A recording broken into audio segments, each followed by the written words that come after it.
Mind Games. Gross Magazine.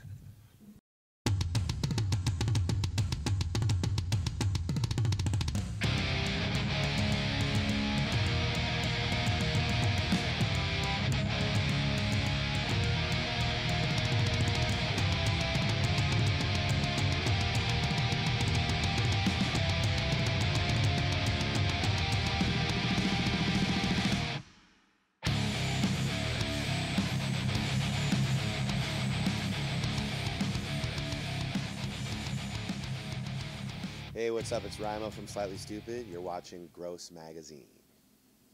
This is Jeremy with Gross Magazine, here today with RyMo of Slightly Stoopid. How you doing today? Good. How you doing, man? I am outstanding. Awesome. So, just to get this out of the way, are you high right now? I am not high right now. I'm getting over a cold. So, Top of the World was released back in August. What would you say that is compared to your other albums? How is it different?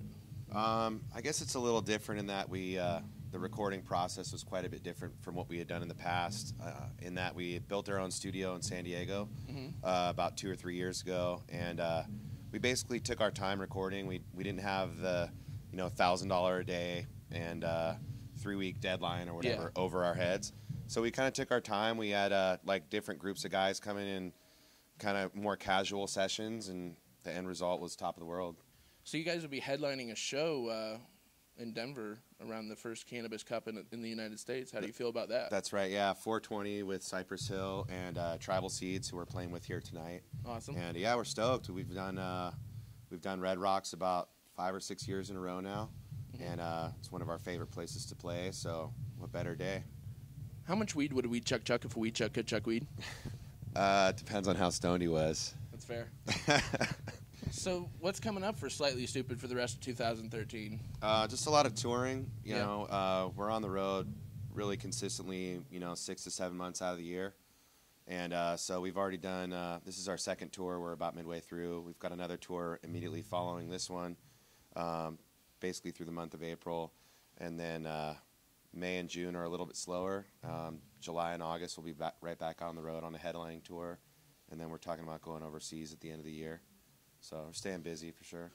What's it like when you guys go from, the warm weather in Cali to come to freezing-ass Ohio to do a show? Does it affect your performance at all, or we hope not, but we get sick and snivel about it a lot. That's true. I got sick last week. But then, unfortunately, you can't get high, so... That it does put a damper on, your ability to partake and the funner things like smoking and drinking. You can't just get your own personal pipe or anything like that? I mean, I could, but, just take a break from it for a few days until I get back to normal. That's okay. Yeah. That's what you got to do sometimes. That's man. true. Rebuild the immune system. But yeah, no, I mean, we've come through Columbus a number of times. The weather's never really stopped us. I mean, over the years, we've toured winter over and over through the snow and, the mountain states through Colorado and some of the ski towns and stuff. So it doesn't really stop us. It can be a little scary, slipping and sliding, through the snow and stuff like that. You guys aren't used to the snow, huh? Not driving, at least. No, not really. Sounded like you might have wanted to say there for a second. Well, I mean, we've been doing it for 20 years, so I guess you could say yes. But the fact is that now that we're on a bus, we have to trust someone else with our lives instead of ourselves. We could chain a van up with a bus. You typically don't use chains ever, so you're kind of at the mercy of the driver and the road conditions. Do you trust your bus driver? I do. Yeah, we got a good driver right now. Apparently with your life. Yes. Okay. Yeah, we still have those oh shit moments where you wake up and go, this is it, I'm going to fucking die. It's 5 a.m. and you're driving, randomly through like Montana or something, and you don't die, and here we are right now. Well, let's hope he didn't jinx himself. This could be the farewell tour. Knock on 311. All right, so you're obviously for, pro-legalization for marijuana. We are. What are your thoughts on legalization? I mean, at this point, to lock people up over minor, like misdemeanor crimes of trafficking or possession is ridiculous. It's going to overpopulate jails and yada yada. I could go off and on about the political angle. It makes sense. People enjoy smoking for medicinal purposes, like 100% legitimately. People with terminal illnesses, let them smoke, man. You're pumping them full of pills anyway. You know, might as well give them the chance to like smoke a plant instead of eat 100 pills from some random laboratory that may or may not cause worse side effects. I mean, we've all seen the drug commercials on TV, like, yeah, you'll be happy if you eat this pill, but then your ass will fall out, your throat will dry up, your lungs will stop working. It's like with, you know, with smoking, it's like, I mean, how much longer do we have to, you know, recognize the propaganda machine that started back, you know, whatever it was in the 30s or the 20s? It's, you know, it's 2013. I mean, if people want to smoke a little bit, let them smoke. You know what I mean? Recreational or otherwise, you know? Agreed. What is your take on hallucinogens in mainstream society? My take on hallucinogens in mainstream society is that I'm not against them. I definitely spent quite a few years experimenting, you know. Straight? Every day? For a few No, years? not straight. You know, randomly. But I think that, you know, creatively, I mean, being a musician, being an artist of any type, you know, I think, you know, hallucinogens can open different channels in your brain. And I think that maybe for some people that's negative, but I think it's a positive, and especially being a creative type or whatever, an artist or any type of, you know, creative outlet that you may choose to partake in. I feel like hallucinogens can really open some different doors and let you see things in a different light, because your brain is in a totally different state when you're frying or, you know, on mushrooms or something. I don't think you should overdo them. I think you can overdo them. And, I mean, everyone has a friend or have heard of someone that's gone a little too far. And that's obviously the downside. But I think a little bit of experimentation and figuring out how it works for you, I'm not against that at all. You know what I mean? Yeah, absolutely. Expanding your consciousness.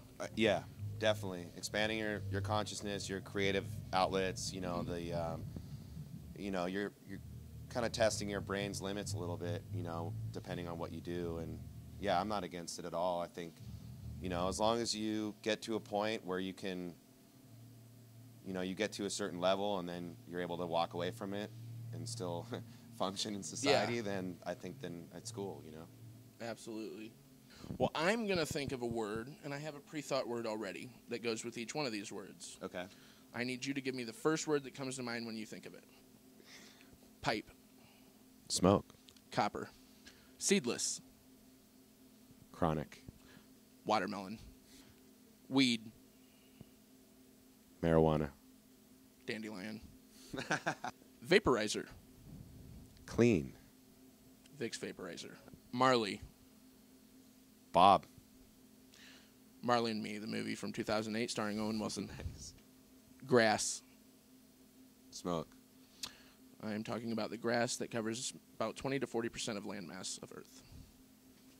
Doobie. Brothers. Scooby-Dooby-Doo, dude. Ah. Scooby-Dooby-Doo. So what's one of the grossest things you have ever experienced?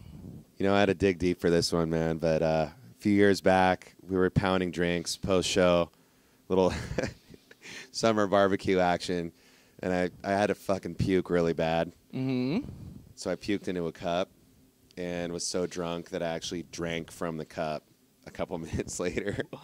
I don't know why. It was a blackout moment, and I try not to talk about that story as little. I try to talk about that story as little as possible, but that was probably one of the grossest things we've ever done. That's gross as fuck. It's pretty gross. It tasted really bad. Probably made me puke again. I don't really remember. Well, then, if you don't remember if it made you puke again, how do you know it tasted bad? Good point. It must have tasted bad.